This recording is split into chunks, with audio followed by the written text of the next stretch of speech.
What's up, everybody? waitingfornextyear.com podcast. I'm your host, Craig Lindell, as you know. And today, man, we've got a lot of interesting stuff to talk about because the Cleveland Browns somehow managed to take a guy who wanted to re-sign with them in Terrelle Pryor and not keep him. I know that Terrelle Pryor was looking for a lot of money, maybe even as much as $12 or $13 million a year in contract value, which, what does that even really mean in the NFL? It's all comes down to the guaranteed money. But this idea that he goes and signs a one-year deal with basically $8 million possible and $6 million guaranteed with the Washington Redskins is just, it's unbelievable to consider that somehow through all the wheelings and dealings and free agency and everything that happened, the Browns somehow don't end up with him, even as he goes and signs what I consider to be a slightly below market deal. That's not a successful process. There's a lot of people who want to just blame Terrelle Pryor and his agent, and they don't want to look at the Browns at all and give them any kind of the blame for how this all worked out. And I just don't see how that's possible. I understand that Terrelle Pryor deserves a lot of the blame, at least from what it seems like, and his agent, oh my goodness, he should probably fire his agent. But before we get there, let's talk about Terrelle Pryor, the player, first, because I think there's a lot of overrating of Terrelle Pryor, and I don't really want to do that. I think Terrelle Pryor is a nice player and a nice story for the Browns, and he put up an amazing season and showed that he really has the potential to become a top flight receiver in the NFL, like top 20, maybe top 15 in the NFL. It's totally possible.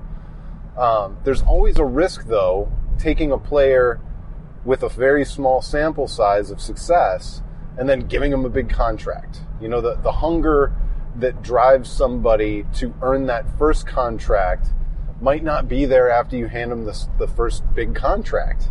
And that's not besmirching Terrelle Pryor. It's just noting that anytime you give a guy money, it changes the situation. It changes the situation for that guy, and there's potential downside risk there. There's also potential upside risk, of course. That maybe this was Terrelle Pryor's jumping off point. He was only going to get better, or he is only going to get better, and the Browns would have benefited from that by paying him a certain amount of money. But the point is that the Cleveland Browns need Terrelle Pryor. They need more players. They can't afford to take steps back. Even after signing Kenny Britt, the Cleveland Browns need more guys. They need more guys like Terrelle Pryor who have potential and possibility and are willing. Remember, Terrelle Pryor was the one who was willing to run the Wildcat out of the quarterback position for an awful football team. And then he also worked his butt off to become the receiver and do all that. So he earned some of the benefit of the doubt. And at the end of the day, he said he wanted to be in Cleveland. He said he wanted to be back in Cleveland. And, he had every chance to do that with his agent, and it didn't happen. And so he enters free agency. The Browns keep on moving. They signed Kenny Britt, and then reportedly either they pulled the offer for Terrelle Pryor or they drastically changed it from a multi-year deal worth whatever, call it $8 or $9 million a year in average value. I don't know. And they changed that to a one-year deal, or maybe they pulled it completely. But regardless, you have a guy who wanted to be in Cleveland, who the Browns need, and make no mistake, they do need a guy like Terrelle Pryor potentially, and they watch him go sign for a really, really small number in the marketplace, and they don't get to take advantage of that inefficiency. So somehow through their process, 2 years in a row, they've now watched they've watched themselves be mostly right about a guy's market value, and they've watched that guy go out to the marketplace to try and find more, which is their right as free agents. And then we've seen the Browns hold firm or provide not enough safe haven for guys like Mitchell Schwartz or Terrelle Pryor, both of which are guys that they need or could use. And so therein lies the problem. All these people who want to just blame Terrelle Pryor and his agent, sure, there's plenty of blame there. And Drew Rosenhaus probably, if I'm Terrelle Pryor, I'm firing that guy because he helmed this process, which resulted in me not getting more guaranteed money than $6 million. After the season I just put up, my agent wasn't able to secure me anything and talked me into proving it once again in the most dangerous physical league on the planet. No thank you. No thank you. You're gone. I'm firing that guy. But that's not mutually exclusive with Browns fans being critical of the team. Just because Drew Rosenhaus is messed up the process for his player doesn't mean that the Browns were aces. It doesn't mean that the Browns are all clear.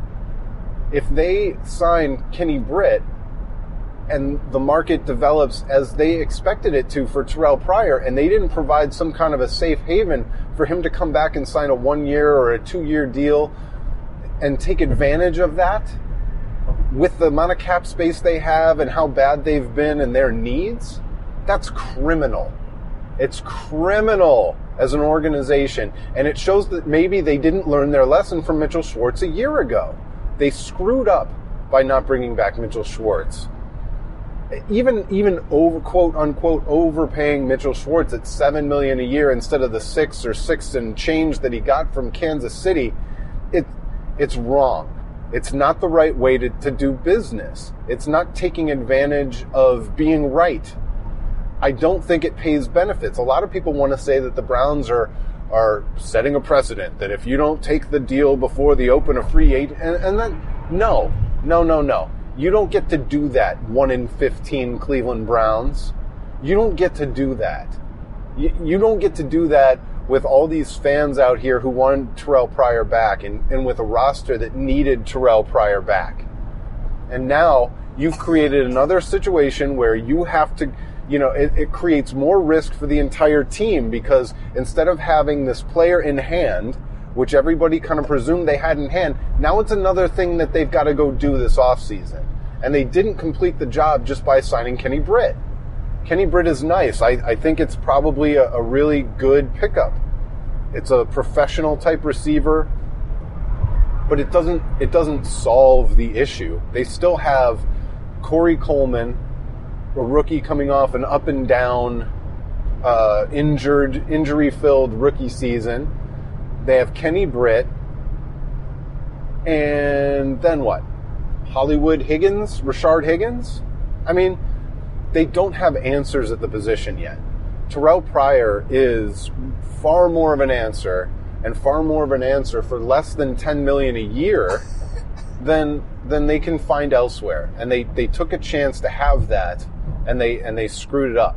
One way or another, no matter what happened, no matter what we hear in the end, unless they left a very reasonable offer out there and Terrelle Pryor and his agent decided that they were too insulted to come back, it's hard to take the Browns off the hook for this one, at least for some portion of it. So it's very frustrating. I'm very frustrated. It's another time where the Browns were right and they didn't take advantage of the fact that they were right. Maybe I don't know what they're trying to do. And that's the real problem. We talk about the draft and I talk about them winning the game of poker all the time. This is a losing game of poker. They folded their hand potentially, and they end up with their principles or something. I don't know. What do they end up with? They end up with Kenny Britt, and they end up, without a guy that was a priority to keep, a guy who should have been more valuable to you than anybody else, because it's the continuity game. It's keeping your own.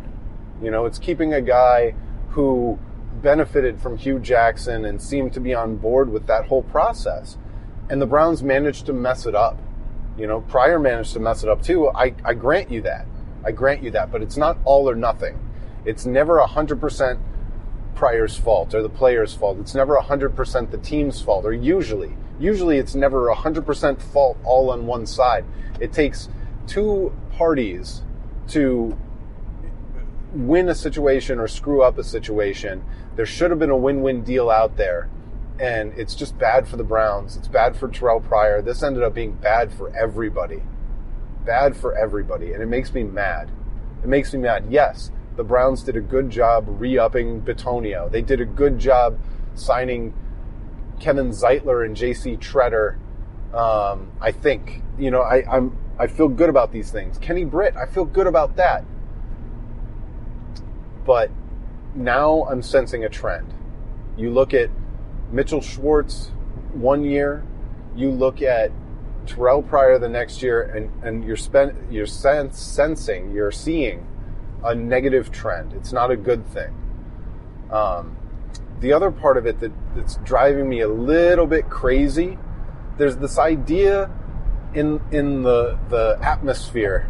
I see it on Twitter and I see it amongst fans. Well, he didn't want to be here. Alex Mack didn't want to be here. Mitchell Schwartz didn't want to be here. I have no idea where these things come from. They're not sourced. They're not from a report. They're not leaked to the best NFL reporters who talk to agents like Adam Schefter.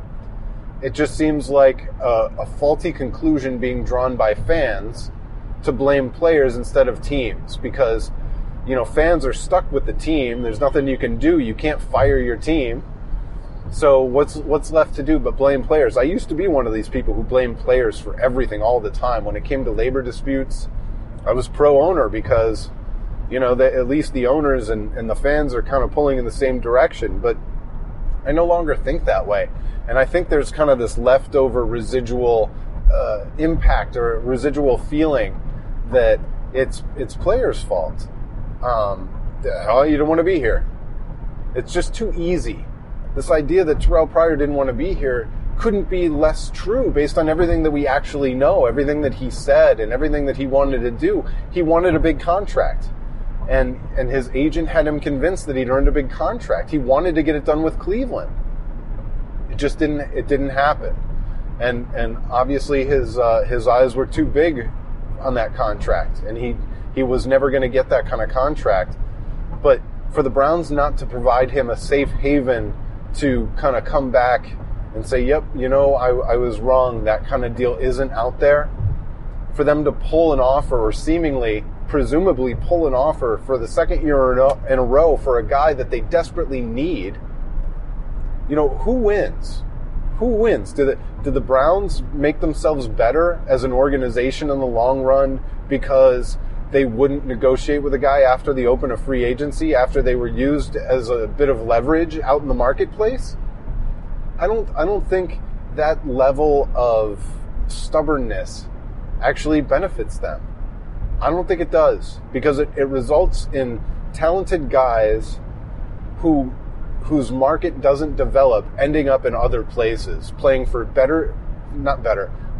different teams, usually better teams, but different teams on really reasonable contracts. If your guys are going to leave, if your guys are going to go test the market and find that it doesn't exist, and at the end of the day they're going to sign even more reasonable contracts than what their pre-free agency demands were, you need to make it so that they land with you, that you've got the last look. Okay, you wanted $12 million a year, you went to the marketplace, the best you could find was $6 guaranteed with a possibility of $8. Yeah, we'll pay you $9 million a year for 2 years. We'll guarantee you $17.5 or $18 million. There's a win-win to be had. But the Browns apparently aren't able to find it, and they haven't been able to find it the last 2 years. And I know they've done some good things, but despite that, this is not a good thing. This is not as good as it could be. And that's really all we want. we want the Browns to be as good as they can be. That we want them to run their process as well as it can possibly be run. And I feel like there's room for improvement. I feel like they could be better. And that's the source of my frustration. I'm not telling you that the Browns are garbage, that this front office is garbage, I'm just saying this is a negative trend. This is a bad thing. And anybody who says otherwise sounds a little bit like they're being too much of an apologist for the Browns. You know, they do carry some of the blame for how these negotiations turn out. And they do carry some of the blame for the departures of guys like Terrelle Pryor and Mitchell Schwartz, even with those guys miscalculating their own market in the free agency marketplace. So it's everybody's fault. It's everybody's fault. The Browns have done some good things, but you cannot let them off the hook for this. Not completely. No way. No way.